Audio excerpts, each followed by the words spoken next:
You are listening to Against the Herd. Hello, my name's Steve, and this is my God story. When I was younger, I was in high school, I wasn't the best person. And that's not to say anything about my parents. I grew up with phenomenal Christian parents. I grew up in the church. I was in Sunday school every week. We even went to Wednesday services and Lent and Advent and everything. I was raised Lutheran. But when I got into high school, I wanted to be more with the in crowd, so I started making choices based on what I thought the world would want more than what I knew God wanted. And in that process, I separated myself so much from God that I didn't have a relationship at all. I didn't even think about his presence. I didn't think about the fact that he's the creator of everything. I totally wanted to live in the world. I wanted to be materialistic. I wanted to have things. I wanted people to think I was cool. So I began to steal things. Started out with one small thing. I can still remember when it happened, and it changed everything. And after that, you start losing guilt. You don't have that anymore. You don't have Jiminy Cricket, your conscience on your shoulder. You don't have that. Instead, you're trying to fill the hole where the Holy Spirit's supposed to be with materialistic things, with the next rush, which is what being a thief was to me. It wasn't about things I needed or wanted even. It was about trying to do something and not get caught, and how close could I get before getting caught. And it would fill a void for a short period of time, and then you'd be empty again. Just like anything else worldly, it leaves you empty. But I went on that dark path for a while, and I hurt my family.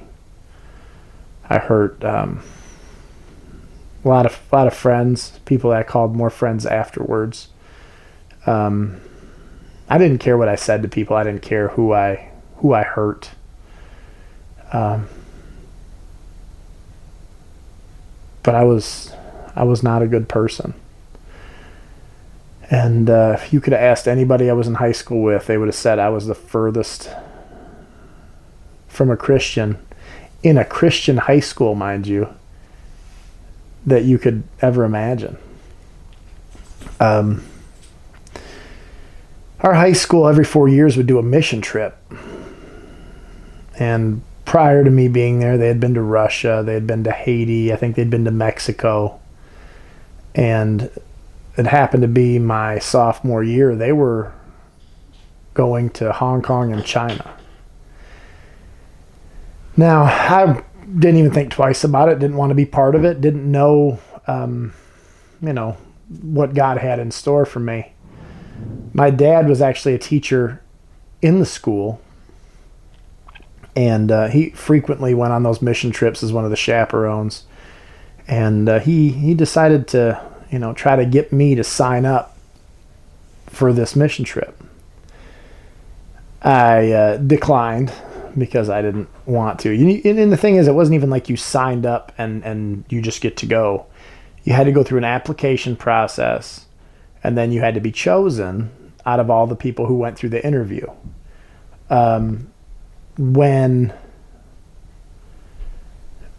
my dad pressured me a little more, I figured, well, guess what? I'll just fill this out. Everybody knows who I am. They know I am not the person you send on a mission trip. I'm as far from a missionary as possible. They'll just never pick me. So I fill it out, not thinking twice about it. And a couple weeks later, they have the interviews. And I actually got a time for an interview that I was supposed to go and talk with the head of the religion department, who was a pastor, who was in charge of all the religion classes at our school. I went in, once again, knowing they wouldn't select me to go on this mission trip. And pastor motions for me to sit down in front of him, and he looks at me, and first thing he says is, I don't like you. I looked back at him and said, I don't like you either. He looks back and says, but you're going. Because we don't have enough guys. I don't think I said anything. I think I just got up and walked away because I was kind of dumbfounded. I still was waiting for, the bottom to fall out, for them to say you're not a fit, for them to say there's no business that you have being on a mission trip. Still waiting for that. But it never came. Over a period of time, we went through these little classes and courses with the rest of the people that were going on there, who were not the people I was trying to impress at the time. But man, they were awesome people that I got to know later when I decided to get out of my own way and follow after God. But we would go to these meetings and they'd teach us short phrases in Cantonese and Mandarin, and just kind of go over some cultural norms and things that we had to be aware of when we were over there. And time came, and I'm still waiting for the shoe to fall, or for the bottom to fall out, and it just never did. The time got closer for the trip to happen, and I just decided, well, for me, it's no skin off my back. It's a free trip somewhere that I'll probably never get to see ever again. I may never be out of the country again, so why not? I'll go and treat it like a vacation. I'm using fundraised money to go on a vacation. I was a dirtbag.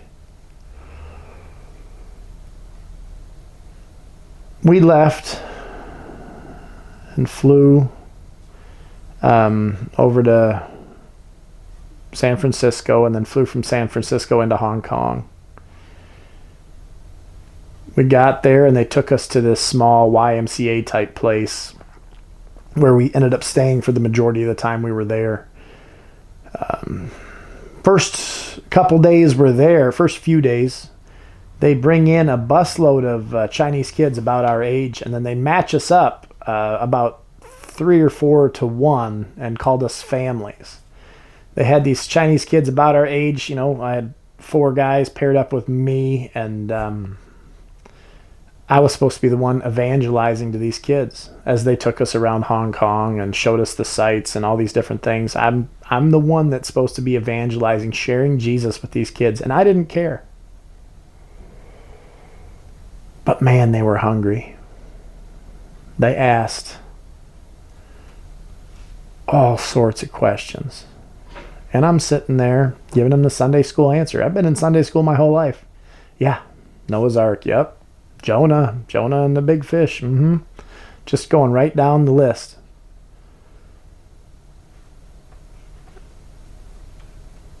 I guess, once again, God put me in a position for a reason.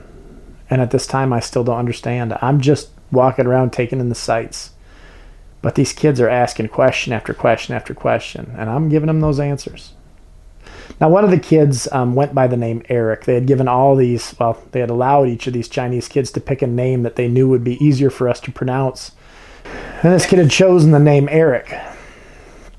Now, out of the kids that were in my little group, my little family, as they called it, Eric was the one I actually kind of got a little close to. We actually became buddies and all this, and just became a little closer through it.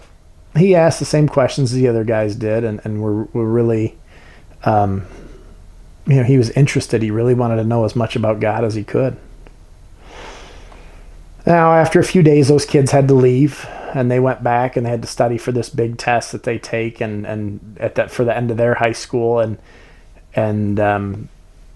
that test, whatever you got in that test, kind of determined the rest of your life. Like, that test meant a great deal to how they were, what they were going to do the rest of their life. So they went back to study up for this test, and we went into mainland China, and we took some Bibles.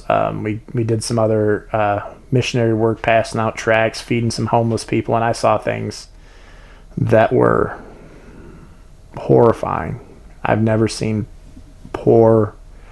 I've never seen drug abuse. I've never seen prostitution like I saw there.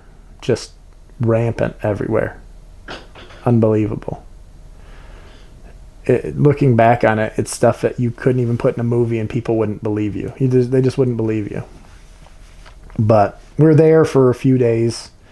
Saw some eye-opening things. But at the time, still, I'm not in line with God. There's nothing there. I don't have the interest. We come back to the original building we were staying at back in Hong Kong, and they brought a busload of those kids back from the initial kids that were part of our groups when we first got to Hong Kong, except for Eric, and he didn't show up. The one that I actually had really gotten to close to, that I had really liked that kid. And one of the other kids came over and handed me this folded up note.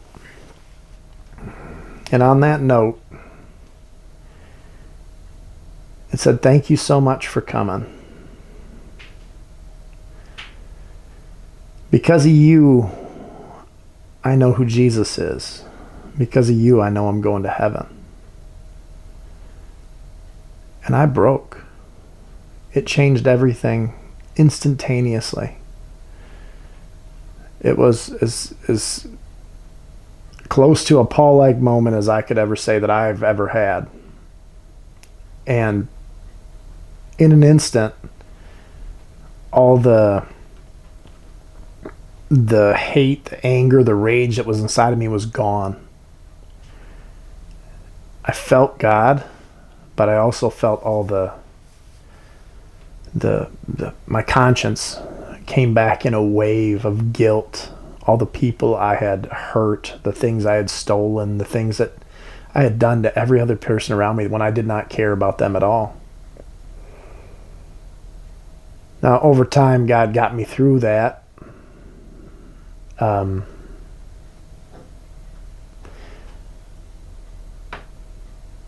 I will tell you that when I was changed in an instant, I was changed in an instant. I was two different people in 2 different seconds. When I got home, we flew in, drove back to my house. We walked in, and my mom's standing there, and she saw me, and she just started crying because she could see all the evil, the anger, the hatred was gone. She could see it. That's how physically oppressed I was in the lifestyle that I lived. She could see it was gone. After that, I tried to obviously turn around my wicked ways, and not to say we don't all have some peaks and valleys. We're all sinners, but man, we have a great God who forgives us of all of our sins, no matter what you've done, no matter what you've been through. God's there. All you got to do is reach out because He's calling you.